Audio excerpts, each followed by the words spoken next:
naghahanap kayo ng source of joy naman, ano, this is the place to be. Andito nga tayo ngayon sa Lechon Capital of the Philippines, ang La Loma, dito sa Quezon City. At yung tikim natin mamaya-maya, gagawin natin yan. Pero alam nyo ba na mas nagmahal nga ngayong araw itong lechon, yung presyo ng lechon ngayong taon kumpara noong nakaraang taon, nasa 2,000 pesos yung iminahal niyan this year dahil nga raw doon sa medyo may kakulangan ng supply, lalo na nga dahil sa ASF, and syempre napakahigpit ng mga permits, ng mga requirements.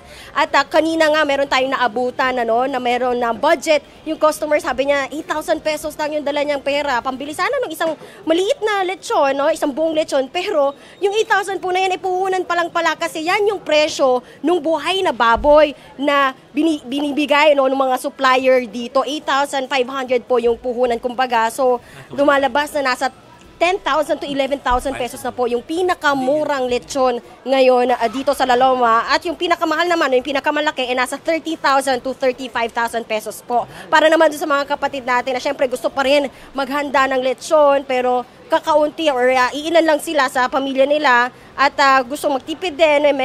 Meron naman pong nasa 1,500 pesos kada kilo po ng laman at 750 pesos naman ang kada kilo para po yan sa ulo at pata. Yung mga gusto naman ng lechon belly, meron naman po yung 1,600 pesos ang kada kilo.